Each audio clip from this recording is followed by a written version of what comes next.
ओम श्री परमात्मने नमः। अथ पंचदशोऽध्यायः। श्लोक क्रमांक 11। यतन्तो योगिनश्चैनं यतन्तो योगिनश्चैनं पश्यन्ति आत्मनैव स्थितं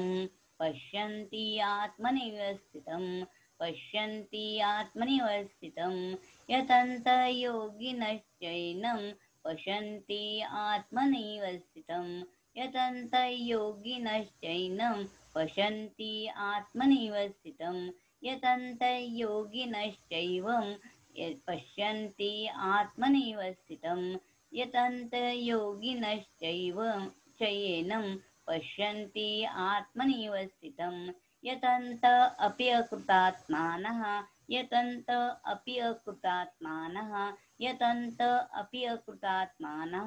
न एनं पश्यन्ति चेतसः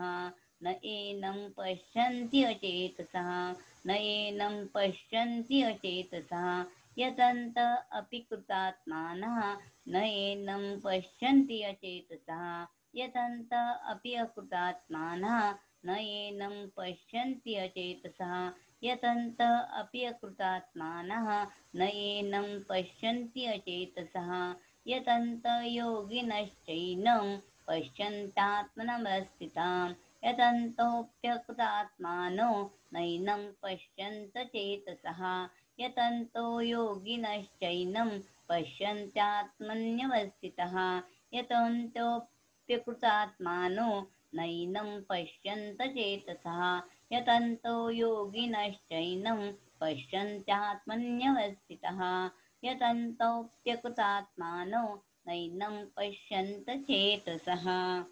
भोगही सदा आपल्या बरोबर राहत नाही किंवा संग्रहही आपल्या बरोबर राहत नाही, हा विवेक मनुष्य स्वाभाविक आहे.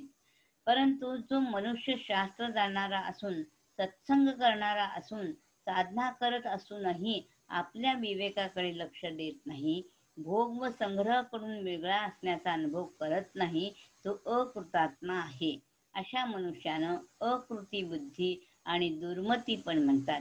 जरी परमात्मा प्राप्ती कठीण नाही, तरी अंतःकरणात राग, आसक्ती, सुखबुद्धी, सूडबुद्धी पडून राहिल्यास ते साधना करत असूनही परमात्म्याला जाणत नाहीत, कारण विवेक स्थिर नसतो.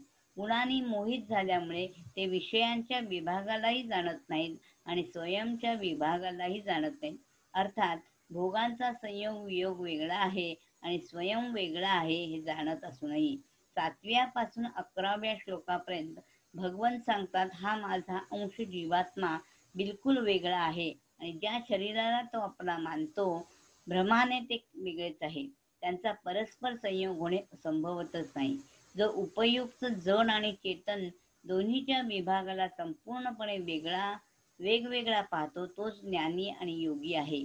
परंतु जो दोन्हींना मिसळलेले पाहतो, तो अज्ञानी आणि भोगी आहे.